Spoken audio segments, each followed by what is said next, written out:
Welcome to another episode of The Brand Called You, a podcast and podcast show that brings you leadership lessons, knowledge, experience, and wisdom from thousands of successful individuals from around the world. I am your host, Ashutosh Garg, and today I'm privileged to welcome a very accomplished professional, well-respected individual from London, UK, Mr. Ram Gidoomal, CBE. Ram, welcome to the show. Thank you, Ashutosh, and lovely to join you. Thank you so much for inviting me. Thank you. Ram is an author, and all of you know I'm always very partial to authors. He's an author of a book titled My Silk Road, The Adventures and Struggles of a British Asian Refugee. Ram has been included in the High Flyers 50, which is the 50 most eminent people of Indian origin living and working outside India. And in 1998, he was awarded the CBE. So Ram, what an amazing career and journey you've had. Can you share some memorable experiences from your childhood in Kenya, and how did they shape your outlook in life? Sure. I mean, there's so much to share, which I put in my memoirs, but the one that stands out for me is as a 12-year-old, I remember sharing my pocket money, tuck money, for which you spend at break time for goods, goodies. And there were two other friends, and we would meet together, and I would share my tuck money. Now, I came from a very wealthy family, so I had a lot. The other two didn't have as much, but I decided we're going to share it equally. Okay. So we shared it equally, and I forgot about it. I did that and never thought twice about it until 50 years later. One of the people that I had shared this with, I met, and he is the founder and chair of Sintel Inc., a NASDAQ-quoted company. And to my delight and surprise, after 50 years, he'd never forgotten our friendship, and he invited me to join his board. Wow. So a little act from 50 years ago suddenly has replayed itself in a membership of a NASDAQ-quoted company with a subsidiary in the UK. And then the other memory, of course, is family. To me, I lost my biological father when I was 6 weeks old. But the extended family is such a powerful concept. Honestly, from my time in Kenya, I've never forgotten the love, the care of the family. I didn't even know I'd lost my biological father. Such was the love in the family. So to me, that continues right through the present, and something I inculcate in my own children and grandchildren, the importance of family. How wonderful. How wonderful. Thank you for sharing this. My next question is, how did the experience of being deported a second time impact your family and your personal ambitions? And tell me about the first time as well. Well, the first time, obviously, everybody was people, Hindus, Muslims, Sikhs, killing each other. And we were very fortunate, although we lived in a palace, Moti Mahal, and the family had made a fortune in silk trading. We are traders, we are Sindhis. Yeah. And we fled. The ship took to Kenya, where a grand uncle had a business, and South Africa. And it was a shock, but you struggled once. But when it happened the second time, that was again a shock, but this time a sense of deja vu. The family was, I can't say prepared, never expect it. Yeah. But my father, I call him father, but my uncle, he had been there before. It was depressing and disappointing, but again, we lost everything again. And humiliation, from selling silk and major goods to now landing in London, 15 of us, 4 bedrooms above this corner shop, because we had to trade. We could not take government help. He said, no, we must earn our own keep. 15 of us in 4 bedrooms began life again. But being traders, within 2 years, we had 6 shops. Amazing. And it was extraordinary that the family got together, worked hard, used all our relationships, our connections. When the silk trade was going on, deep relationships were formed with Hong Kong financiers. They heard of our plight. They knew we had one shop. We said, we need money, working capital for a second shop. The banks are not lending money. They gave us a working capital loan. We paid back within 2 years, 6 shops. And then, of course, that was in 67. So 47, 67. In 87, I had the privilege of the position of at the age of 37 to say I can retire, because the business has been not only the corner shop, but an uncle's business took me to be the group chief, UK group chief executive of the Inlax Group. The Inlax Group is a family business. and they give the foundations in India. There's an index foundation, and that was just extraordinary. 47, 67, and 87 at the age of 37 to have that privilege of saying, now what do I do with my life? And there's a story there which I can share with you. Amazing, amazing. And you did mention when you moved from Kenya, 14 people in 4 bedrooms.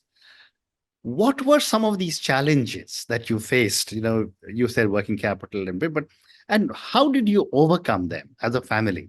Well, for the first one was, of course, I mean, it's very sad to say racism, because we would arrive, I was 17, politicians were making horrible speeches against people like us. You walk on the street, you're the subject of attack. They have license, they can just attack you. So how did we handle it? 3, 4 of us went together in groups, number one. Number two, there was a local football club, Queen's Park Rangers. They wore a blue and white scarf, blue and white hat, blue and white gloves. We bought those, decided to wear those. It served as a kind of protection, and it worked. So, and the grounds were just behind our shop. And then, of course, I mentioned working capital, but we saw opportunities. There were financial limits, but that's never put us down. We suddenly saw, for example, customers who looked white.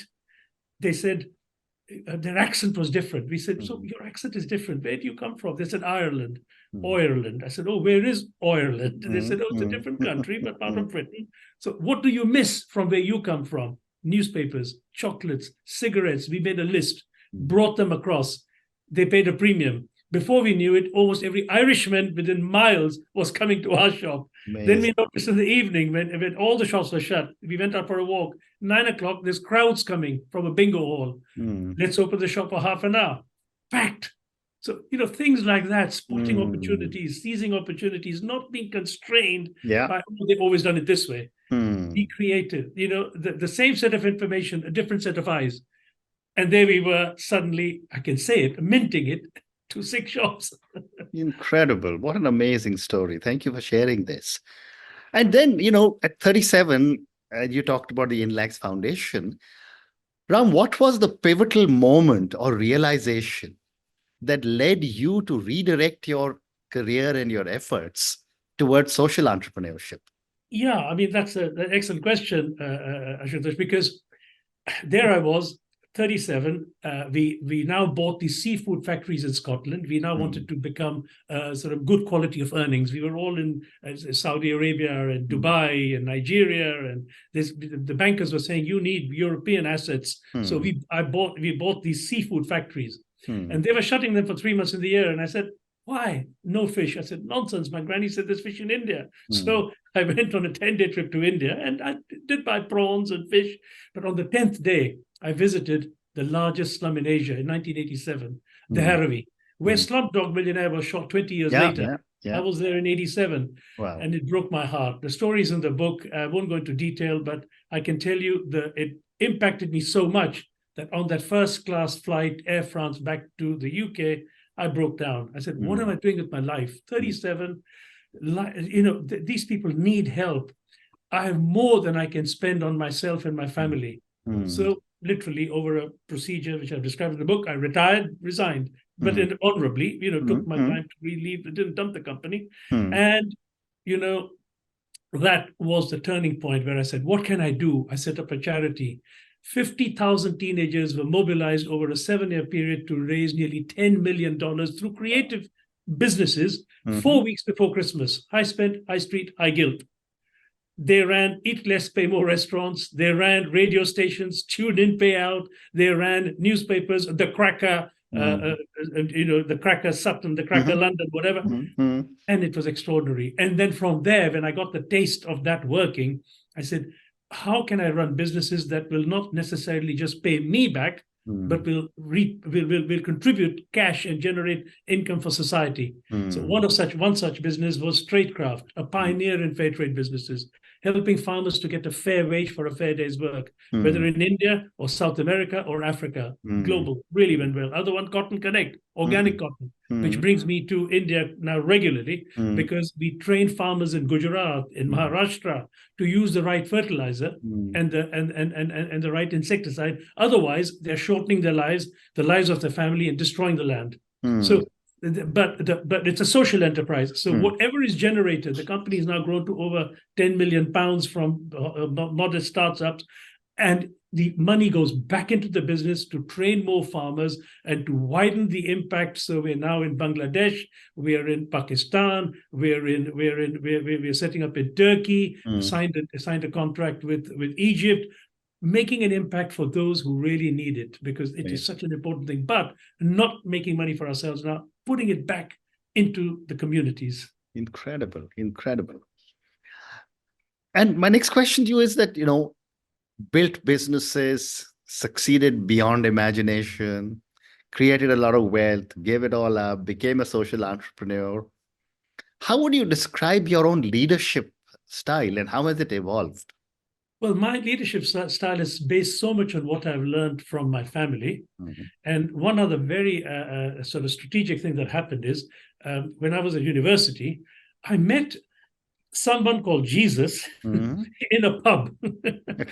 And when I was introduced to him, I wondered who he was. I always thought he was a Westerner from the city of London, pinstripes with blown hat, all the blue eyes, blonde, and only to discover, actually, he was in the Bible, Middle Eastern. So I said, let me explore this man. So without saying I've become a Christian or anything like that, I said, I love the simplicity of his teaching. Let me see what he says and how he works. And he has a teaching style, a management style, which was very consensual, always bringing people together, reconciling. And I drew from that to make my own management style when I was with Inlax, and even before that, when I worked with Lloyds Bank International for a couple of years in the city. Right. Drawing people together, consensual, diplomatic. Now, I know this sounds cheeky, but always trying to let other people have my way. But how do you do it? Yes. Diplomacy, letting other people have your way. And people will say, oh, yes, I did that. I said, good, I'm glad you thought of that. So always empowering people, and then trust and relationship, making sure that that trust is absolutely there, that integrity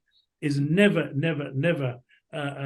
compromised. And that clearly has helped in terms of leadership, in terms of building businesses, because once you get that, people stay with you, people are then prepared. So where we've had businesses running in difficulty and had to take cuts, and that has happened in an IT business, which was a startup, for example, my friend, they were prepared to take cuts too, and they were prepared to sacrifice it. Everyone together pulled in. So that consensual sharing, really, really important for me in terms of leading. Fantastic. Thank you. And what strategies do you use to cope with adversity and manage resilience? Well, one of the first things I must tell you is I'm a great believer in prayer, the power of prayer. I do turn to prayer when the going gets tough, when there's nowhere else to turn. And believe you me, there have been many times that has happened. I say, all right, calm down, stop, just pray. So that's one of the most important things I've learned in life since I met with Jesus in that pub. I thought, yes, what did he do? He went to a quiet place, reflected, reflection. And then it's sharing with friends. I set up a little accountability group, 2 people who I trust impeccably. And this was the model, by the way, used by a guy called Alonzo MacDonald, who was President Carter's chief of staff. We were in a joint group together, which he led.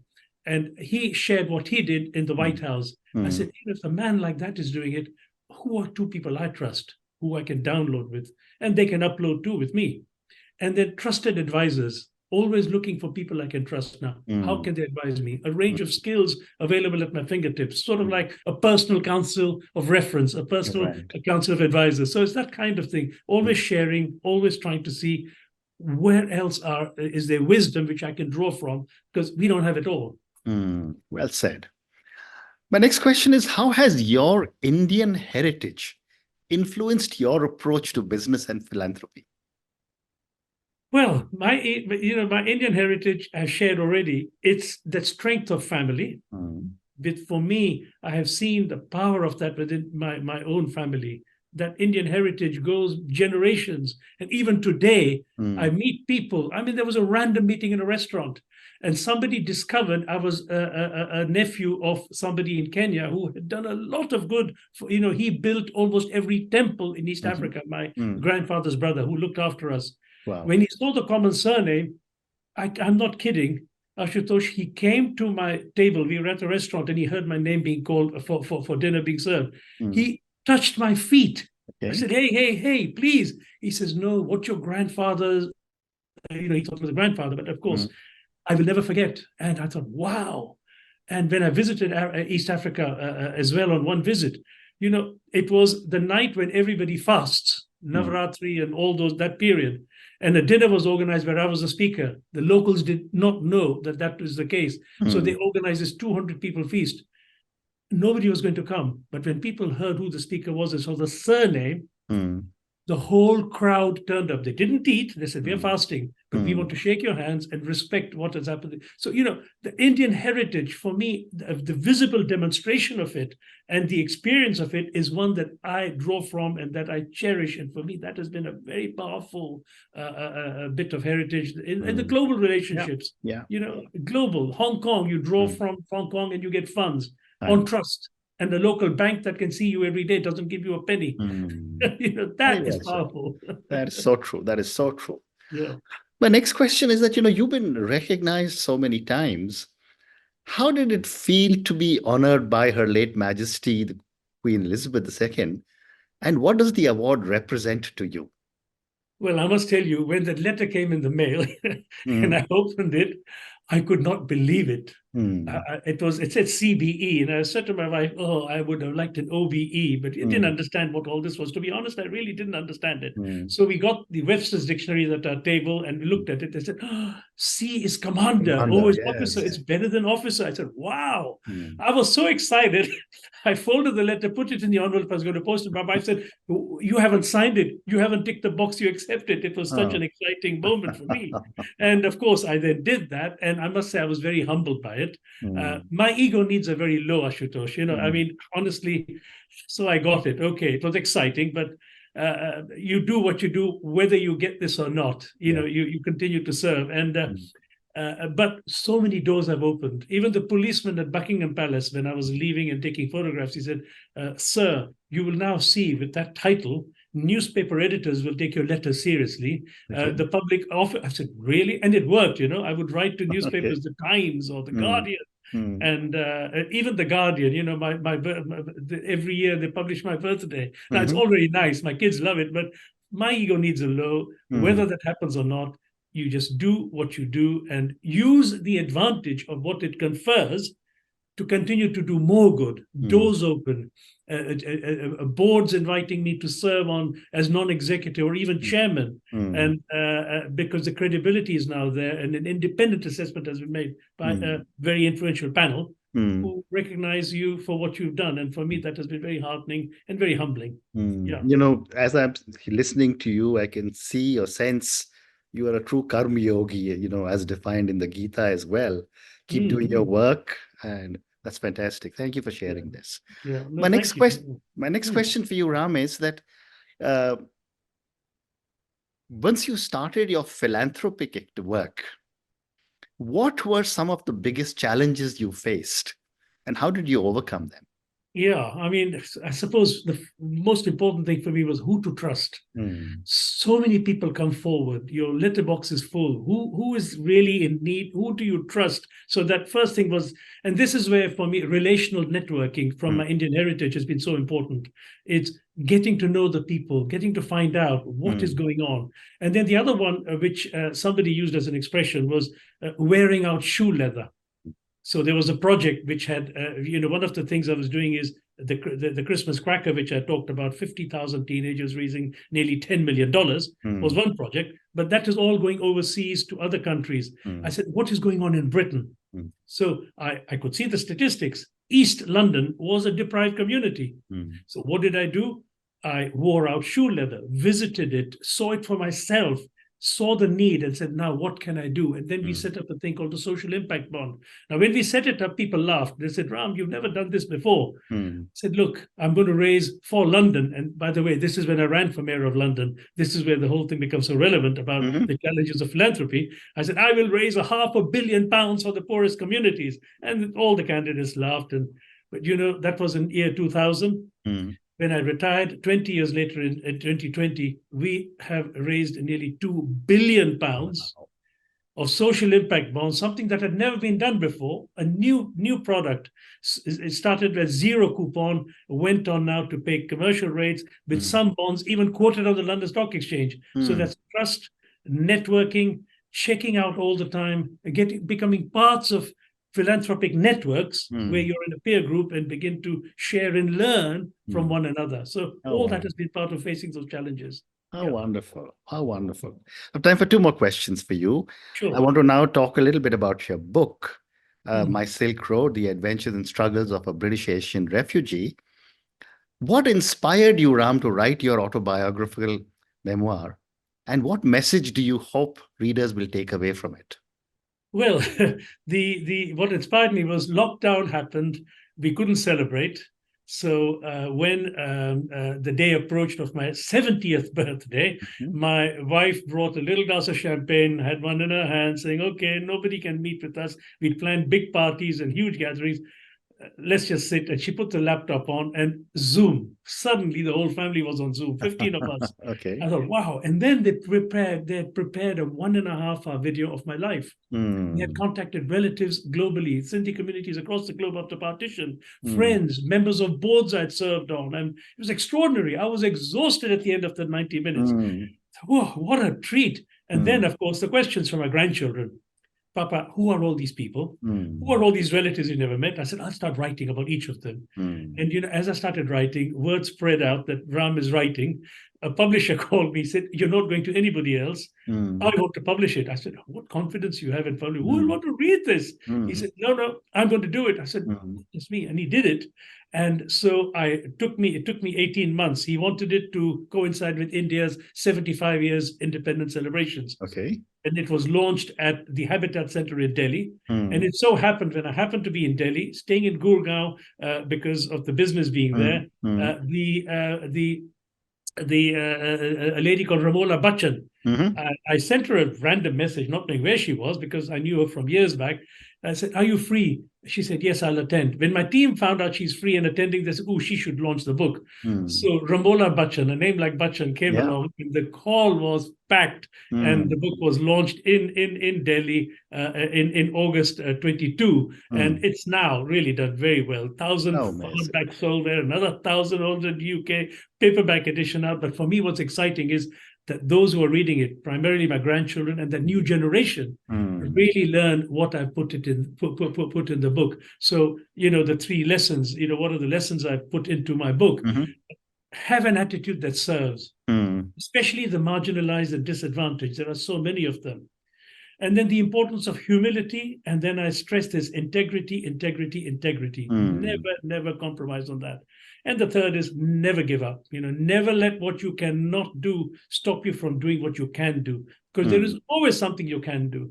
And so to me, those lessons I've really stressed and more in the book. But as you asked for 3, those are 3 headlines I can share with you very quickly. Amazing. And on that note, Ram, and your 3 wonderful lessons, how important humility is in our lives, how important integrity is. Third one you said was never give up. Thank you so much for speaking to me about your absolutely incredible journey. You achieved so much, and yet, as you said very rightly, your needs are small, your ego is very manageable. But what an amazing journey you've had. And I'm sure my viewers and listeners will love listening to your conversation with me. I'm sure a lot of them will reach out to try and get hold of your book, My Silk Road. I'm going to get a copy for myself. And next time I meet you, I'm going to get you to autograph it for me. Thank you again for speaking to me, and good luck.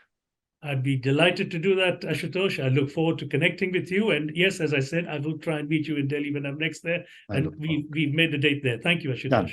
Thank you. Thank you for listening to the Brand Called You videocast and podcast, a platform that brings you knowledge, experience, and wisdom of hundreds of successful individuals from around the world. Do visit our website www.tbcy.in to watch and listen to the stories of many more individuals. You can also follow us on YouTube, Facebook, Instagram, and Twitter. Just search for the Brand Called You.